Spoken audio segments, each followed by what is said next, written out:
ვერაფერი ვერ გაუკეთეს პროტესტს, ვერანაირად ვერ დაშალეს, ვერანაირად ვერ შეასუსტეს.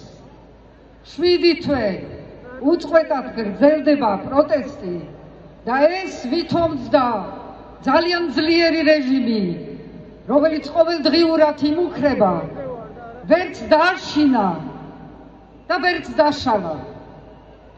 ვერაფერი ვერ გაუკეთა.